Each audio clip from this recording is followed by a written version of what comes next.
Здравейте, приятели! Намирам се на обичайното място, терминал 2 на летище София и този път пътувам към Копенхаген сам. Това ще е второто ми самостоятелно пътуване. Това ще е първото ми пътуване, откакто сме във въздушен Шенген и сега ще видим за колко бързо ще минат през всичките проверки. Да започвам.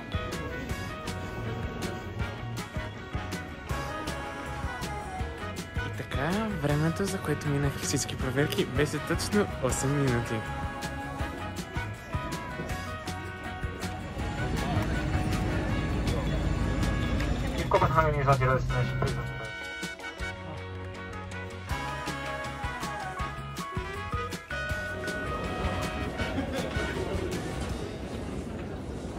Вече съм на датска земя, пристигнах в Копенхаген. Полетът беше доста добре, беше по-малко от 3 часа, пристигнахме по-бързо. Летището в Копенхаген е огромно и до сега обикалях през терминалите, за да излезна. Сега си взимам буса и отивам към хотела, за да се настаня.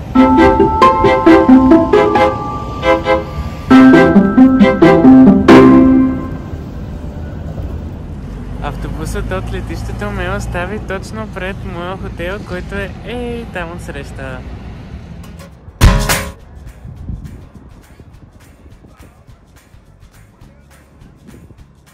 Срещу моят хотел има, може би, канал или море, не съм сигурен какво точно е това. Това тук е сауна навън и хората скачат и плуват, а времето навън е доста хладничко. В момента е 8 градуса и духа доста студен вятър, но има, както виждате, доста хора, които между другото скачат и от моста, които влизат и вътре в самата вода.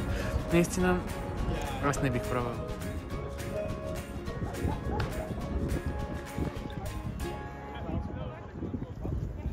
И така, настаних се в моят кабинков хотел и сега е време за румтура, който този път наистина ще бъде много лесен, защото хотелът наистина е направен на малки кабинкови стайчки. Общо взето, това е моята единична стая. Гледам към някакъв двор и това, което мога да покажа, е единствено банята. И това е моята огромна стая. Така, време е моята обиколка из Копенхаген да започне.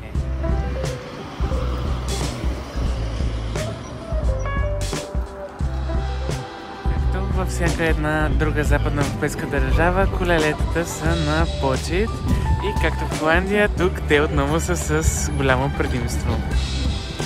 Това голямо черно нещо зад мен е библиотеката, но за жалост не помислих, че днес е неделя и тя, разбира се, както всичко в западния свят, няма да работи.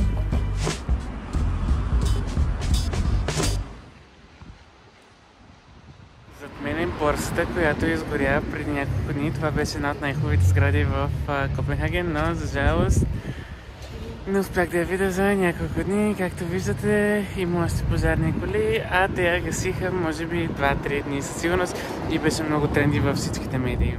Отсреща може да видите, че от сградата все още излиза дим и мирише много на чад и целият район все още е с много пожарникари, ленти и всичко останало.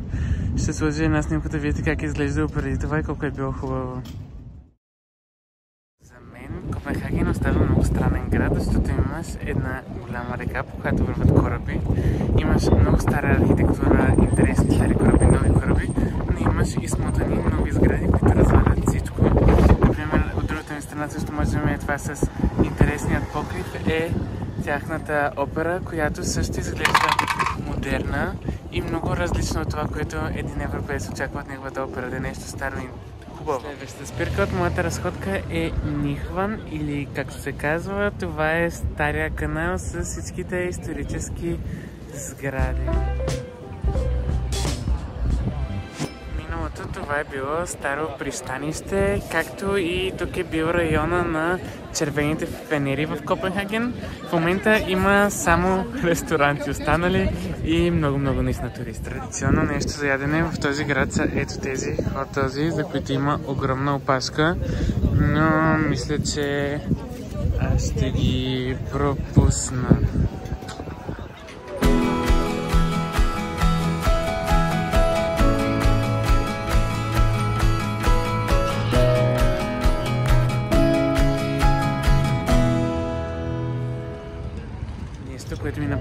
впечатление в Дания е 7-Eleven. Между другото, първата ми асоциация за тези магазинчета е Тайланд, защото всички влогари препоръчват това място за сим-карти, храна и какво ли още не. А в Дания, между другото, има много такива, не знам какви са по националност.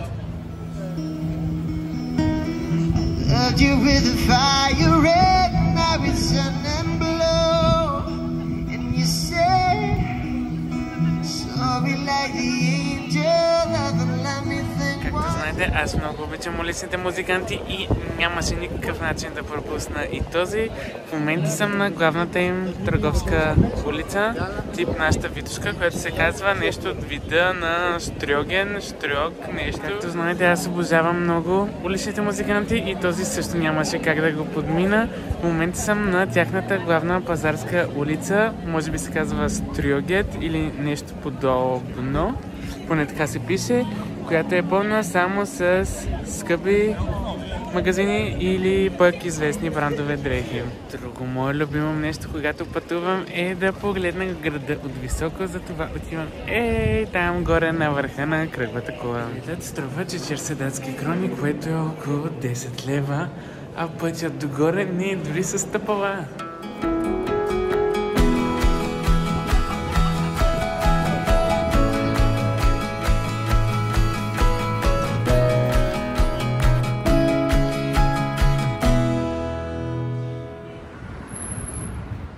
Стигнах и до градините на замъка Розенберг. Ето го зад мен. Като в Дания в момента идва пролета, има цъфнали дръвчета. Нещо, което още ми направи впечатление е, че навсякъде има нарциси из града, като не са лалета, което за мен беше странно, навсякъде има и то много красиви.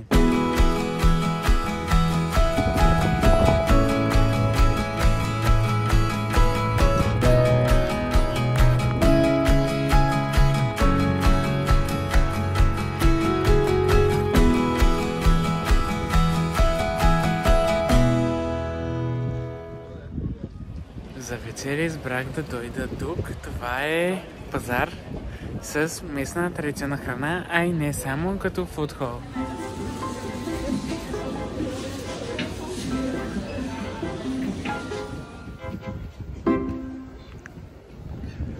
За жалост, това място не беше най-доброто за вечеря, защото затваря в 7, но пък за това имаше 50% на всичко намаление.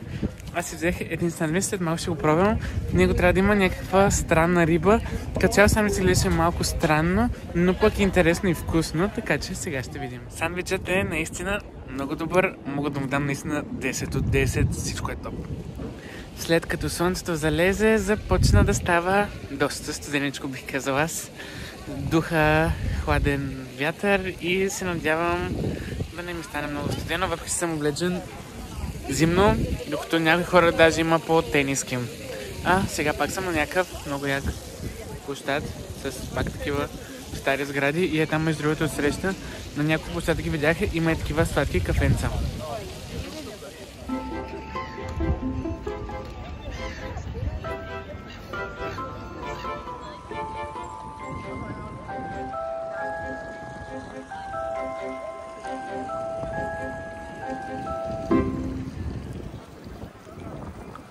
Следващата спирка от моето приключение е Тиволи, което е увеселителен парк, вторият най-стар в Европа.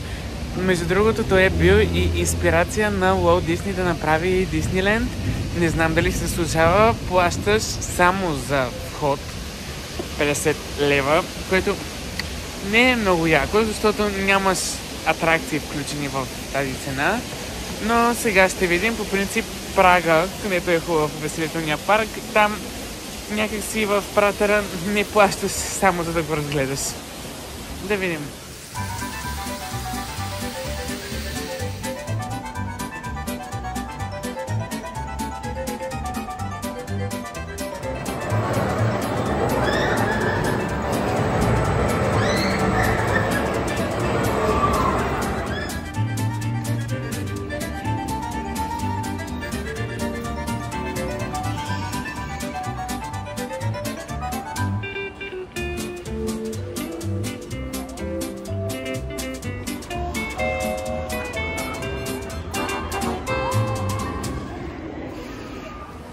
цяло мога да кажа, че е красиво. Със сигурност е красиво, но не знам колко си струва билета. Особено ако си купили билет с атракции, половината атракции не работят. Няма много интересни такива. Ако сте почитатели на по-екстремните, има само 2-3, които биха ви харесали. И с това приключва този ден номер 1.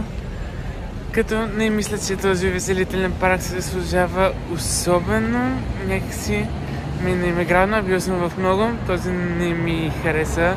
Още повече нямаше почти никакви хора, не беше толкова забавно, не знам. Лека нощ!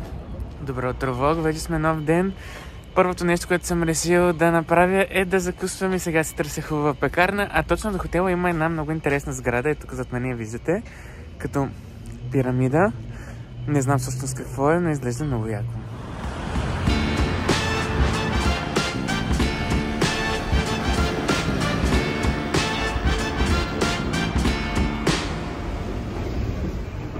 Секси, две сладки неща. Едното е като канера на гъце, а другото сега ще видим с какво е. Закуската беше наистина много хубава. Сега отивам към библиотеката, която вчера беше затворена.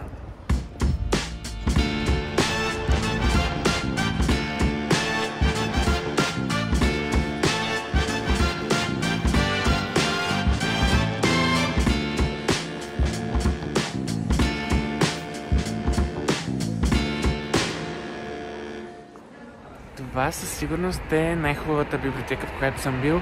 Беше препълнена от хора. Никога не съм виждал толкова много хора в библиотека учещи. А освен учещи, имаше много туристи. Не съм снимал навсякъде, защото имаше табелки да не се пречи на учещите и работещите. Наистина имаше много хора и изглеждаше великолепно това място. Ако го имаше в София, със сигурност всички студенти и ученици щяха да са там. Следващата спирка от моето пътуване е свободния квартал Християния. Това по принцип е някаква местност с стари сгради, скейтери и много графити. Така че да видим свободата. Жалост, демонтират, затворено е и не може да се влезне вътре. Много тъпо.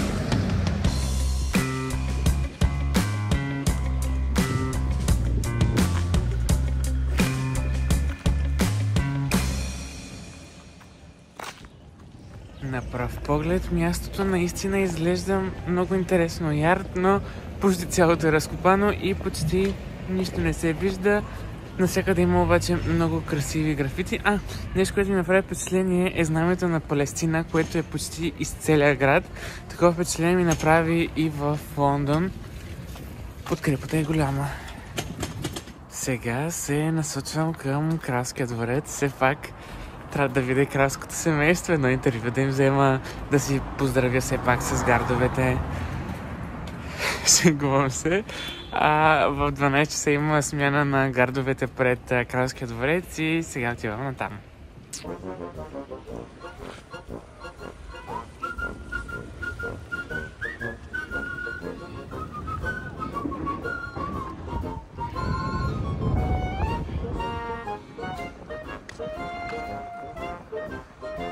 И вече съм пред зимната кралска резиденция, между другото, където все още живеят кралско семейство на Дания.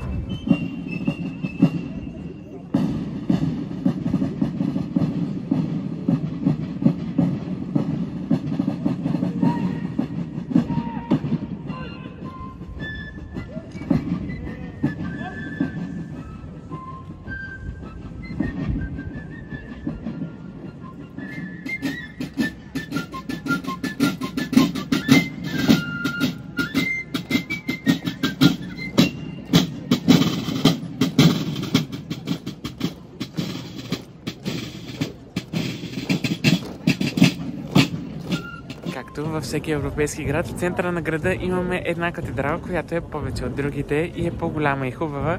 В Копенхаген е тази зад мен. И така, от много бързо не пропуснах да ви покажа моят обяд. Беше fish and chips. Сега съм в метрото и отивам към летището.